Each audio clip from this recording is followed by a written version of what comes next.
Sabe aquela aula chata que você não aguenta mais assistir e você nem sabe por que você está assistindo aquela porcaria daquela aula, com aquele professor com uma voz lenta que vai te dando sono, vai querendo te acalmar, quando você precisa estar aceso, alerta.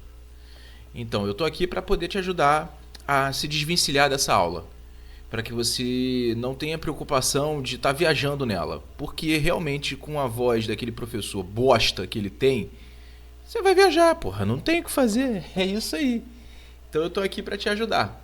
Eu sou Davi Almeida, sou graduado em Direito, pós-graduação em Direito Público, fui concursado municipal, hoje eu sou concursado estadual aqui no Rio de Janeiro. E eu tô aqui para te ajudar nesse primeiro curso que eu tô montando aqui de Direito Penal. Aqui no fundo, aqui, tá vendo meu gato? Mais atrás aqui tem mais alguns. Então, se possível, ignore-os porque eles vão passar na frente da tela. Se você tem gato, você sabe como é, né? Então é isso. Eu espero que vocês gostem. Gostaria que vocês deixassem comentários aqui embaixo. Pergunta, dúvida, pode ser a mais simples, a mais elaborada. Se eu não souber, eu vou avisar que eu não sei e vou pesquisar e vou trazer resposta. Você não vai ficar sem resposta, pode ter certeza, tá bom?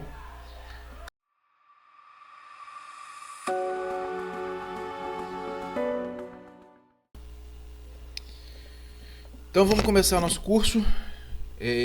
Nesse primeiro momento, eu quero que vocês tenham ideia de que é uma aula totalmente superficial.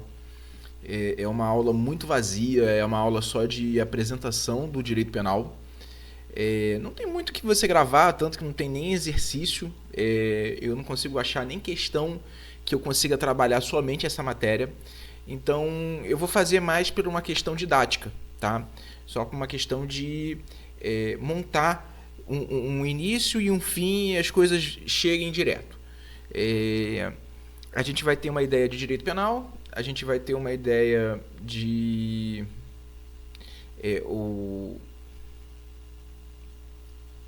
a gente vai ter uma ideia de direito penal, a gente vai ter uma ideia do objeto do direito penal, a gente vai ter uma ideia da finalidade do direito penal e a gente vai ter uma ideia de como o direito penal se divide dentro da doutrina, tá? Isso é importante até dar esse ponto de atenção aqui, porque isso vai acontecer durante todo o direito. Doutrinadores, eles gostam, e isso é um porre, é um saco, de particionar o direito. Então você toda hora vai ter direito alguma coisa imediato, alguma coisa mediato, alguma coisa formal, alguma coisa material. Sempre vai ter isso, principalmente no direito civil. Nossa, o direito civil... eu acho que o doutrinador inventa isso para fazer livro e vender, porque já foi definido, não tem mais o que fazer, mas eles continuam ainda redefinindo, reinventando a roda. E acho que esse é o ponto mais chatinho aqui dessa aula de hoje. As aulas seguintes a gente já entra em princípios e aí o couro vai comer, tá? Então vamos lá direto para a aula. Então já vamos entrar aqui direto na nossa aula e vamos para a introdução do direito penal. Vamos lá. Aqui eu não vou ler tudo com vocês, eu vou marcar alguns pontos só para a gente ter ideia. Por que se chama direito penal e não direito criminal? Faria até sentido, né? Porque a gente está tratando de crimes e não de penas. Mas no Brasil adotou-se a ideia de direito penal.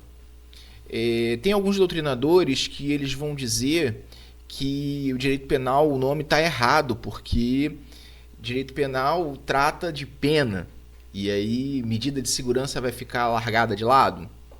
E tem doutrinador que acha que é pena, aí a gente vai entrar nas definições, né, em lato sensu, né, e aí a pena mesmo, prisão ou restritiva de direito, ela seria uma pena estrito sensu. Mas isso daí é só uma questão doutrinária. Hoje é adotado o direito penal. Adotamos o direito criminal? Adotamos uma vez. A gente adotou no Código do Império. em 1830, aqui, ó, foi o Código Criminal do Império, em 1830. O interessante que foi colocado é o seguinte: apesar da gente chamar direito penal, o termo criminal para se referir ao direito penal não está errado não, tá? Porque, vamos lá, onde é que você resolve, discute o direito penal? Você discute no fórum criminal. No fórum criminal, quem vai? É o advogado criminalista. Então ainda funciona, tanto que a gente trata de maneira semelhante. Eu trago sempre aqui muitas coisas voltadas para a ideia do Rogério Greco, que é quem eu me baseio mais, que é o curso dele. Minha graduação toda foi nele, meu estudo para concurso foi nele, e eu acho ele muito bom. Ele traz os pontos que são da opinião dele positivos, que são da opinião dele negativos, e os contrários, sempre. Eu acho ele muito democrático no direito. Mas ainda assim busca outras fontes, tá? Vamos avançando aqui. Finalidade do direito penal. Então eu vou ler o trechozinho aqui inicial e a gente vai conversar, tá? Aqui, começando bem mesmo aqui no primeiro parágrafo. O direito penal tem como objetivo tutelar os bens que são os mais importantes, que os demais ramos do direito não conseguem ou não devem tutelar. Isso aqui que os demais ramos do direito não conseguem ou não devem tutelar, a gente vai ver isso no princípio, mais à frente. A gente vai classificar o direito penal como a última ratio, que se chama, a última barreira. Porque é o seguinte, todas as matérias, daqui a pouco a gente vai ver a relação do direito penal com outras matérias do direito civil, constitucional, internacional, direitos humanos, assim vai. Todas essas outras matérias, elas têm as suas penalidades, não estou falando da pena como é o direito penal. Vou botar um nome como se fosse uma sanção. O direito civil, por exemplo, ação de indenizatória por dano moral, por dano material, isso tudo é uma sanção, né? Então, A tem um carro, bate em B, B não estava errado, A estava acima da velocidade, conseguiu se provar isso, então A tem que pagar os danos que causou em B e uma reparação. Seja, sei lá, se o B era Uber, vai ter que fazer uma reparação do que ele deixou de trabalhar naquele tempo que ficou no conserto. Sei lá, aconteceu algum dano ali que afetou o psicológico dele, conseguiu provar, vai ter que ter uma reparação. Isso é como se fosse uma sanção. Mas chega um determinado momento em que o direito civil não consegue mais manter a ordem, a segurança jurídica só com sanções cíveis. Por exemplo, se A propositalmente bate em B com o intuito de matar B, seja, sei lá, imagina aqui uma situação, B tá traçando a esposa de A, A descobriu, ficou um corno bravo e vai para cima. Cara, aqui não adianta só a gente pedir dinheiro não, a gente vai pedir também, porque as instâncias, as esferas do direito, elas não se anulam. Então a gente vai pedir na civil, mas ele tem que ter também uma punição no direito penal. Ele atentou contra a vida, artigo 121, matar alguém. Por mais que ele tenha tentado, ou a gente botou aqui no exemplo que ele não conseguiu, né? Foi só a tentativa, mas ele tem que ter uma punição. Porque se for só por dinheiro, então só os ricos matam. Entende a ideia da coisa? Porque se é só dinheiro, rico pode matar. Rico tem muito dinheiro. Essa é a ideia. Então aqui é uma punição para todos, tá? Isso no campo das ideias. A gente sabe, criminologia e um monte de coisa que preto, pobre e periférico, né, que são os 3 P's, eles sofrem muito mais as sanções do direito penal do que classe média alta, uma pessoa da classe alta, tá? Avançado esse ponto, a gente tem que decidir outra coisa. Quais são os bens que o direito penal vai escolher? Né? Quem é que prevê quais bens escolherem? Então vamos lá. Segundo parágrafo aqui, ó. A escolha de quais bens são valiosos ou não é uma escolha política. Por que política? Quem edita lei penal, e a gente vai ver mais aqui embaixo, segundo o artigo 22 da Constituição, é a União. Então, a gente tem União, né? Estados, municípios. E tem o Distrito Federal ali, que ele é meio estado, meio município. Beleza. Só a União pode editar lei penal. Depois a gente vai ver no parágrafo único do mesmo artigo 22, lá no finalzinho, que ela dá possibilidades dos Estados-membros, quer dizer, a União, os Estados-membros, município não, Estado-membro. Ele pode também editar leis penais para situações específicas. Lá embaixo eu vou explicar uma situação específica que eu acho que vai ajudar a entender.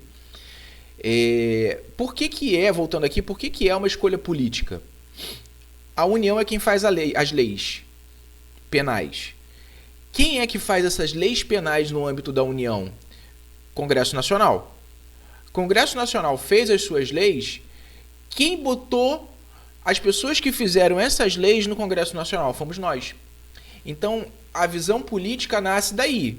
Nós colocamos nossos representantes lá para que eles olhem para a gente, entendam o que nós estamos achando como valiosos ou não, e lá eles editem lei penal.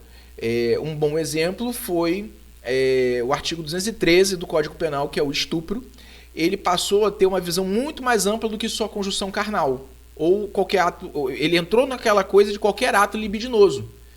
Então, hoje, por exemplo, o homem que se masturba no ônibus, do lado de uma mulher, ele está praticando estupro. Por quê? Isso aconteceu diversas vezes, isso enojou a gente, e uma pressão muito grande em cima dos nossos congressistas, senadores e deputados, e eles foram lá e asseveraram isso. Da maneira contrária, o crime de rapto, o crime de sedução e o crime de adultério. Isso deixou de ser crime. Não fazia mais sentido você punir alguém pelo adultério com prisão. Hoje você discute isso lá na vara civil, na vara de família, se vai ou não pagar alimentos, se tem dano moral, se tem dano psicológico. Você tem um monte de coisa, fora a própria esfera moral, né, da sociedade. Em alguns casos, a traição, ela não é bem vista, né? O adultério não é bem visto, em alguns casos, né? Tem gente que acha que adultério é bom, vai fazer o quê? Paciência, isso aí é problema de cada um, mas na esfera civil você não tem que discutir. Se, por exemplo, uma mulher casada com um homem há 20 anos, conheceu ele com 18, não trabalhou, resolveu cedular, dar toda a condição para que aquele homem possa trabalhar, ele adulterou e ela quer a separação, ela tem direito também de pedir uma bolsa, uma remuneração, uma pensão por aquilo, tá? Só esse avanço, tá? Vindo aqui para o parágrafo 3º, eu vou citar um doutrinador muito importante, Guter Jacobs. Mais para frente a gente vai ouvir, mas vai ouvir muito dele. Ele tem muita ideia boa. Algumas são aplicadas aqui no Brasil, outras não são, não sei o motivo, mas guardem esse nome é importantíssimo para a gente. Existe, aqui início do 3º parágrafo, existe uma corrente doutrinária com visão de que a proteção dos bens jurídicos, da proteção dos bens jurídicos diferente, quer dizer, não se protege o bem jurídico, tá? Guter Jacobs, ele dizia o seguinte, essa corrente interpreta que quando o instrumento do direito penal, ou seja, a pena, é aplicada, o bem jurídico já foi violado. E tem certa razão, não tem? Imagina o crime de roubo. Você está andando na rua, aqui no Rio de Janeiro isso é recorrente, você está andando na rua, um marginal bota uma arma na sua cabeça e diz, perdeu o celular. O direito penal vai agir naquele momento, punindo ele e devolvendo o celular para você? Não vai.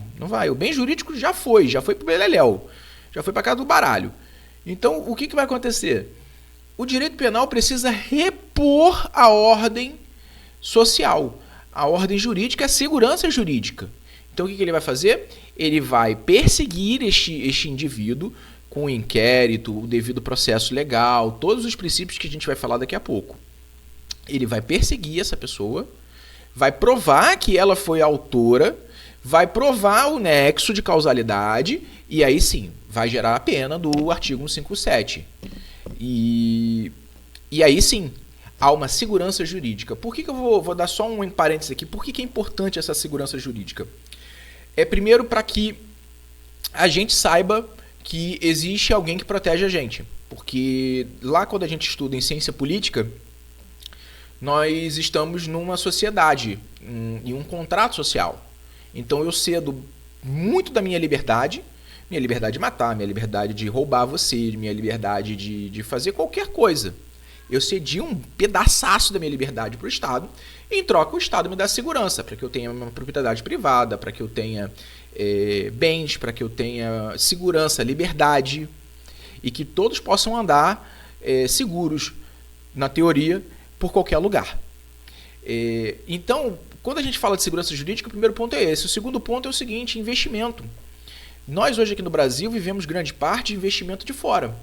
Então, imagina você iria, por exemplo, para o Sudão do Sul e investir numa empresa que está lá, que está falando para você, olha, aqui é uma promessa absurda de lucro. Quando você olha para o Sudão do Sul, você vê que, primeiro, não tem Estado, segundo, não tem segurança, lá tem narcomilícias para tudo quanto é lado, ninguém se entende, o território é louco. Você vai investir teu dinheiro lá, cara, você está quase que dando o teu dinheiro, porque você sabe que não vai voltar. Quando olha para a segurança jurídica, é isso. Tá? A ideia é essa. Então a gente precisa manter a ordem do Estado. Por mais que eu não consiga estar presente na hora que você foi roubado, eu preciso correr atrás. Por mais que eu não consiga devolver esse teu bem jurídico. Apesar da Polícia Civil do Rio de Janeiro aqui ter feito várias operações agora para devoluções de celular, e foi em massa, ainda assim muita gente ficou sem. E acontece. O que a gente precisa na ideia do Guter Jacobs é manter a ordem. Então, esse cara fez algo que no contrato social a gente nega, a gente não aceita. Ele quebrou o nosso contrato e a punição dele quebrar o nosso contrato é uma pena privativa de liberdade. Teoria, tá? A gente sabe que existe um garantismo dentro do judiciário, uma flexibilidade, um monte de coisa, e que esse cara vai pra rua novamente e ele vai voltar a delinquir. Mas a ideia da teoria é essa, que é o que a gente está tratando aqui para a sua aula de direito penal dentro da faculdade, tá bom? Então, vou seguir aqui, tá? Essa corrente, eu já li, né? Então, vamos lá. Essa corrente interpreta que quando o instrumento do direito penal, ou seja, a pena, é aplicado, o bem jurídico já foi violado. E assim, o bem jurídico não é tutelado ou protegido pelo direito penal. Na verdade, o que está se estabelecendo é o poder do Estado e a vigência da norma. Isso aqui é muito bom. O que está se estabelecendo é o poder do Estado e a vigência da norma, para que a norma continue valendo. É a garantia de que não haverá um caos social. É aquele que o Thomas Hobbes falava do estado de natureza, né? A gente volta ao estado de natureza, todo mundo mata todo mundo rouba de todo mundo, não tem ordem, tá? É uma bagunça. Viramos, né, o homem é o lobo do homem, né? Era a máxima do Hobbes. Aqui eu só botei no final aqui que a primeira corrente é a que prevalece, apesar dessa segunda fazer muito sentido, mas é a primeira que prevalece por uma questão também de política, tá bom? Seleção dos bens jurídicos. A gente já falou lá no início, né? Quem seleciona esses bens jurídicos, como é uma questão política, quem seleciona é quem faz o legislativo da União, que são os nossos políticos, que olham pra gente, olham pra sociedade, vê o clamor da sociedade e edita as leis. Vamos apresentar aqui o Código Penal para vocês. O Código Penal ele foi pensado de uma maneira bem lógica. Ele é dividido em duas partes. A primeira parte vai te trazer ideias gerais do Código Penal, por isso se chama parte geral. São ideias de o que pode ser crime, como se computa a pena de uma pessoa, se computa dias, se computa horas, aonde, local do crime, tempo do crime, quem pode ser punido, quem não pode, o que fazer com uma pessoa que não pode ser punida, uma série, concurso de pessoas, imagina 3, 4, 10 pessoas tramando um crime, o que a gente vai fazer com elas? Tem que aumentar a pena, tem que diminuir, o que a gente vai fazer? Essa é a ideia da apresentação, da parte geral do Código Penal. Na parte específica, ela vai trazer os crimes especificamente, dividindo eles em livros. Então vai fazer a parte contra a vida, contra a liberdade, contra a propriedade, crimes sexuais, contra a personalidade, e vai chegando até lá na frente ir para crimes contra a administração pública, que ele também subdivide contra o judiciário, executivo e legislativo. Então o Código Penal ele é bem simples nesse sentido. Ele é longo, extenso, mas ele é simples. Você vai ter também leis extravagantes.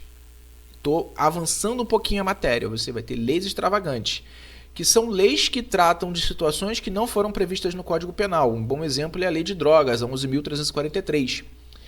Ela trata de matéria penal, ela dá a pena, ela tem as suas explicações específicas, tudo isso numa lei à parte. Mas ainda assim, no que nessa lei à parte não for falado, o Código Penal será aplicado. Então, por exemplo, concurso de crimes na 11.343 não é falado de concurso de crimes. Aplica-se a parte do Código Penal. Ok? Avançando aqui, essa parte cinza, direito penal objetivo, direito penal subjetivo. Começamos a encheção de saco. Essa merda vai ficar com a gente até o fim. Vamos lá. Direito penal objetivo são as normas editadas pelo Estado definido como delitos. O próprio Código Penal em si, tá? E suas leis extravagantes, suas leis esparsas, que foi como eu falei. Direito penal subjetivo é o ius puniendi, que é o poder dever do Estado de punir o autor do fato. Então, objetivamente, qual é a função, o que é o direito penal objetivamente? É aquele livro, Código Penal, e suas leis esparsas. Subjetivo quer dizer de pessoa, de sujeito, de subjeto. É o poder dever de punir essa pessoa que foi a pessoa que executou aquela ação do Código Penal, tá? Isso é até um ponto que pulou e eu vou voltar. O Código Penal ele não vem com ideias negativas. Por exemplo, artigo 121, matar alguém. Ele não diz não matar, ou como era na lei de Moisés, né, dos 10 mandamentos, não matarás. Aqui ele dá matar alguém, é uma ação positiva. E embaixo, no seu preceito secundário, tem pena, tanto a tanto. Se não me engano, 6 a 12, salvo o melhor juízo. Então, qual é a ideia? Se você matar alguém, você cumpre essa pena de privativa de liberdade. Essa é a parada. Isso vai ser para qualquer coisa. Então, subtrair coisa alheia móvel mediante violência ou grave ameaça. Pena, tanto. Então, assim, são sempre ideias positivas, de ações positivas, não positiva de bom, mas positiva de eu estou executando algo e não estou voltando. É sempre essa ideia de executar algo e ter uma pena embaixo. Podemos considerar como subjetivo também o poder legislativo quando cria suas leis penais. Então seria a criação da parte subjetiva, tá? Tem gente que vai definir, e aí entramos em doutrinarismo, né? Ius puniendi, positivo e negativo, tá? O positivo seria a soma desses dois que a gente falou, então, do objetivo e subjetivo. Então, é o direito penal com o seu ius puniendi. E aí, o negativo seria quando o Supremo Tribunal começa a limitar uma lei ou anular uma lei. Eu tenho minhas ressalvas quanto a esse poder que o Supremo Tribunal Federal tem. Isso é minha visão, não quer dizer que seja a sua. Eu gostaria que você, aluno, que está estudando agora, está iniciando esse curso de Direito, esse curso maravilhoso, é um curso assim para quem gosta realmente de ler, para quem gosta da situação de lei, de sociedade, é maravilhoso. Leia bastante sobre a atuação do Supremo Tribunal Federal. Isso vai abrir a sua cabeça e crie a sua própria ideia. A minha ideia sobre essa atuação de limitação ou anulação da lei em geral, aqui a gente está falando da lei penal, é um pouco perigosa, no meu ver. É perigosa porque você deixa esse poder na mão de quem executa, e são homens. São homens e mulheres, né? Assim, homens em geral, são seres humanos, que eu quero dizer. Então, você ficar ao bel prazer de um ser humano é complicado. Pode-se dizer que exista alguém que vá fazer uma correição deles, mas complicadíssimo. Ninguém tem sido feito isso, tá? É só um ponto de atenção que eu queria trazer aqui para essa situação. O Supremo Tribunal Federal vai por meio de declaração de constitucionalidade. Isso aqui é uma ação, é uma ferramenta. A gente estuda lá no direito constitucional, lá para frente, na parte de poder judiciário. Mas entenda que alguém vai provocar o Supremo Tribunal Federal para a declaração de constitucionalidade de uma lei, e essa lei eles vão debater entre eles e aí vão decidir ou não pela inconstitucionalidade, tá? Relação do direito penal com outras matérias, essa parte é bem legal. A gente tem que entender que cada ramo do direito ele é autônomo por si, ele é único. E ele não precisaria de outro direito, de outro ramo do direito para funcionar. Mas, contudo, todavia, porém, eles são harmônicos, eles se conversam, isso é perfeito no direito. Aqui a gente vai começar, já vou destacando aqui pra gente, ó, direito penal e direito constitucional. Como é que funciona a ideia do direito penal e do direito constitucional? Quando a gente está lá em introdução a direito, eu estou voltando muito lá atrás, quando a gente está em introdução ao direito, vocês lembram da pirâmide de Kelsen? Que é como funciona o nosso ordenamento jurídico. A gente tem uma norma lá em cima da pirâmide, é uma norma principal, que dela vão derivando todas as outras, as secundárias, as terciárias, assim vai. Na nossa ideia aqui de Brasil, quem está no topo é a Constituição Federal. É ela quem está no topo. Dela, todas as outras normas vão derivar. Então, quando a gente fala, por exemplo, de Estado Democrático de Direito, que está logo no artigo 1º, vou ler aqui para vocês, no artigo 1º da Constituição. A República Federativa do Brasil, aqui em amarelo, formada pela União Indissolúvel dos Estados, Municípios, DF, constitui-se em Estado Democrático de Direito e tem como fundamento, blá, blá, blá, blá. Então, o que é o Estado Democrático de Direito? É essa ideia de que tudo deriva dela, tudo deriva da Constituição. Então, está aqui. Ó. Sendo assim, existe uma norma primária que de todas as outras dela derivam, que por tal motivo não podem dizer nada oposto ou diferente da norma originária. Então, o direito constitucional ele é um limite basilar para o direito penal. Então, não adianta na Constituição a gente ter lá proibido o crime de tortura. É proibido perdão, é proibido penas degradantes. E lá embaixo a gente colocar, lá no direito penal, a gente colocar uma pena degradante. Ou, por exemplo, proibido pena de trabalho forçado. A gente bota trabalho forçado. A gente não pode contradizer. Nem diretamente, nem indireta, nem interpretação, nada. Tá? Temos que manter esta rigidez entre a Constituição e o direito penal. Tá bom? Aqui embaixo eu coloquei algo muito bom, para a gente também já começar a ter repertório jurídico. É válido lembrar que o Código Penal vigente é anterior à promulgação da nossa Constituição. E assim, ao efeito de lei anterior continuar vigendo depois da Constituição, dá-se o nome de recepção. Então, se existe uma lei antiga, por exemplo, o Código Tributário Nacional é uma lei antiga à Constituição de 1988. Se não me engano, o nosso Código Penal, parte geral, é de 1946. Getúlio Vargas foi quem foi a pessoa o presidente da época que mandou fazer o Código Penal, que está vigente até hoje. Claro, existiram alterações, beleza? Mas é vigente. A Constituição olha para aquele Código Penal e diz assim, realmente, você está de acordo com tudo que eu falo aqui. Chega aí, vou te recepcionar. E ela recepciona, a Constituição recepciona o Código Penal. Direito administrativo e direito penal. O direito administrativo, ele em algumas situações, ele tem a sua própria sanção. É o caso aqui que eu trouxe dessa lei aqui, ó, a Lei 8.429, a 8429, que é a Lei de Improbidade Administrativa. Improbidade administrativa, para você ter ideia, é quando o gestor da coisa pública começa a trabalhar de maneira errada, trabalha na sacanagem. Então, ele tem as suas próprias sanções para aquele administrador público. Vamos ler aqui o artigo 12.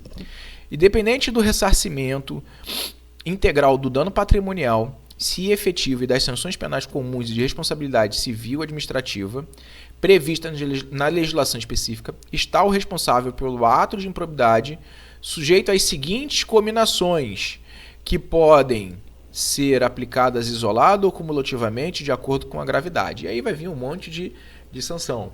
Devolver, proibir, devolver o dinheiro, proibido de contratar com a administração pública, ficar sem seus direitos políticos, sem seu... acho que é sem seus direitos políticos, eu não lembro, eu vou pegar certinho, mas eles têm suas sanções, tá? Mas chega um momento em que a situação é tão grande que o direito penal precisa intervir para que a administração pública siga o seu rumo de servir ao público. O direito penal chega a um ponto, então, lá no seu final da sua parte geral, que tem os crimes contra a administração pública. Peculato, exação de tributo, inserir dado falso. Tem um monte de crimes ali voltados para proteger a administração pública contra aquele que está na administração pública, porque ele tem um ponto privilegiado, né?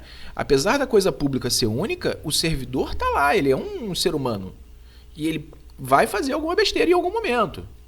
Então a lei penal vem e protege esse bem como soberano.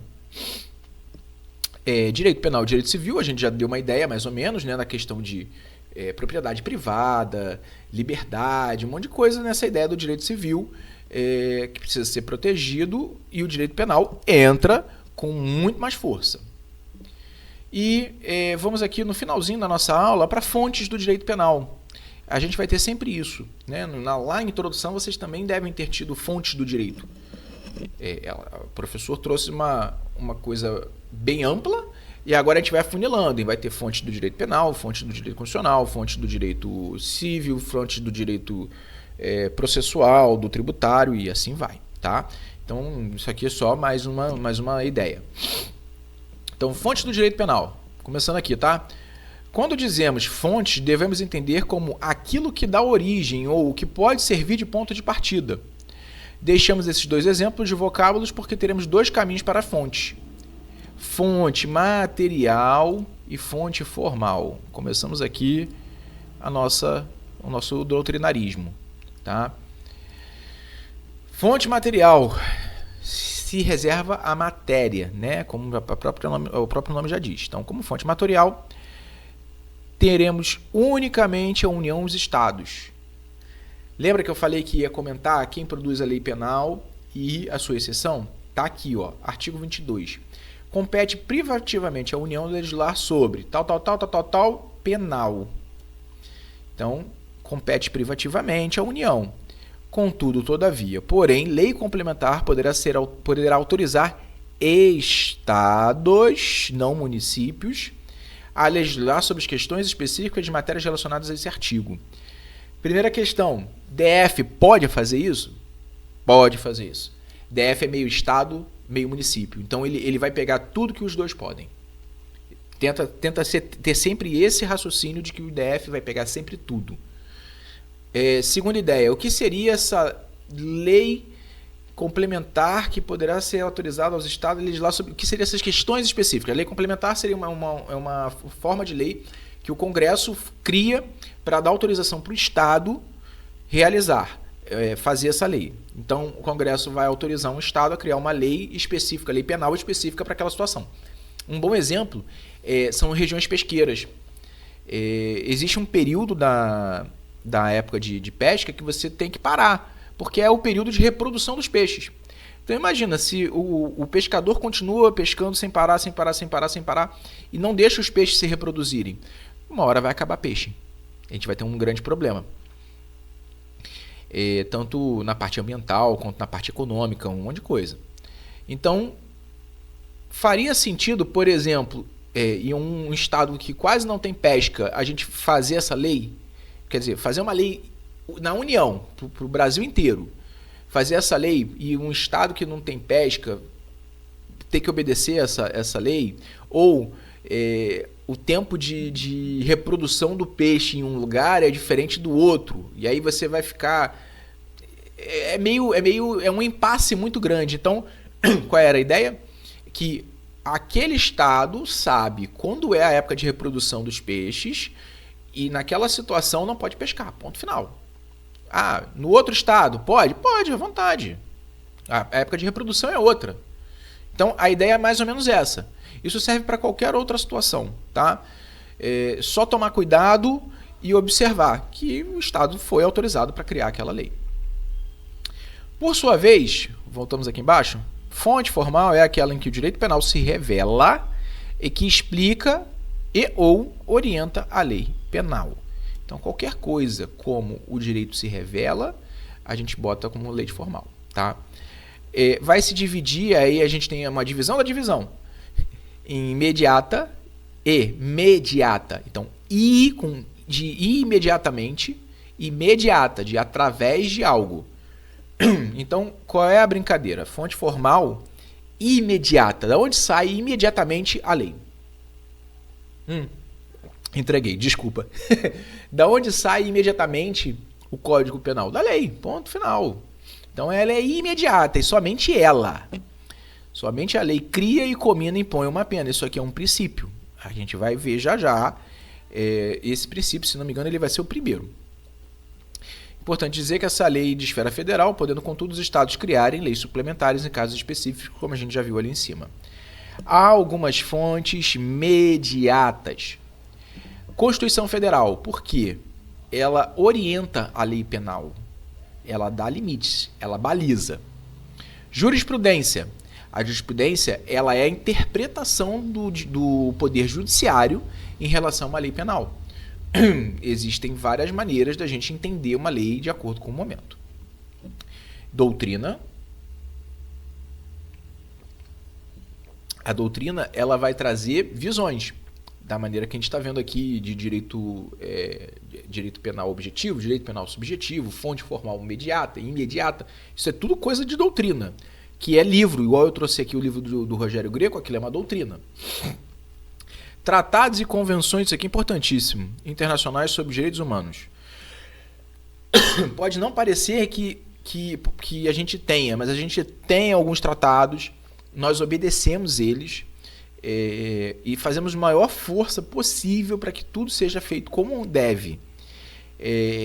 A gente, através da Polícia Federal, trabalha com a ideia sobre os direitos humanos muito diferente do que a gente vê na sociedade. É até um papo mais sério que eu estou levando com vocês.